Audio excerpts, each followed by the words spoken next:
Nós está te pedindo ainda. Ele não está cuidando acima de nós.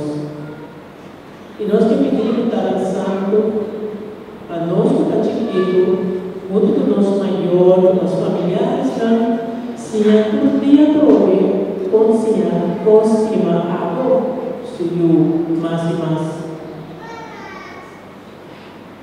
Nós te estimemos, nós te adoramos, nós te temos como nosso amigo fiel, nós que temos sua mão, nós que sentimos o calor, nós que me abraça nós que pertence para nós todo momento de nossa vida.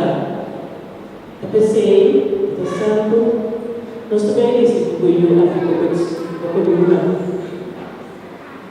para pedir de nós, queira de nós, e para nos guia, nosso rumo de vida aqui.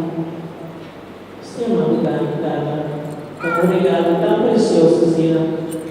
Você é uma lugar para permitir nos adorar o Senhor, para permitir nos estimar o Senhor. Mas nós sabemos que o Senhor vai na direção de Jesus, nunca mais não vai perder. Nós temos a maior presente, para familiares, na tanta, tia, ovelha, isso não é grande para nada.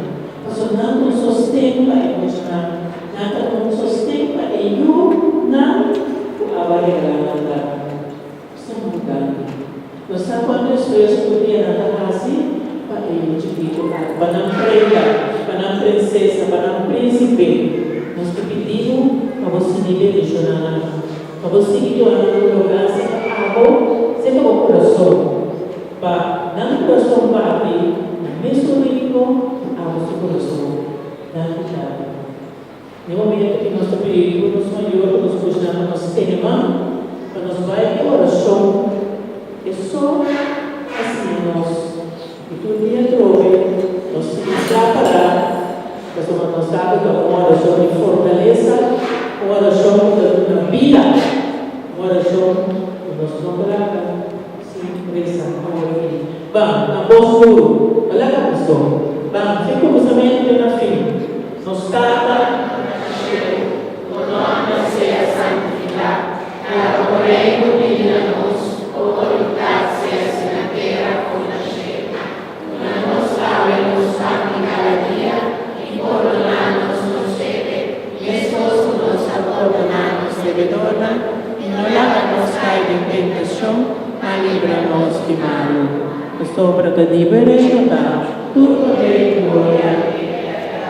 Nos que mande orado, mas nossa mama Maria, também ajuda-nos, também cria-nos, também cada vez que nos pensa, que nós temos nós temos dificuldade, nós conhecemos Mãe Maria, para aparecer a Jesus, para não repetir Jesus, e por nós temos no nosso coração. Me dá convidado, Maria, e de graça, Senhor, na tua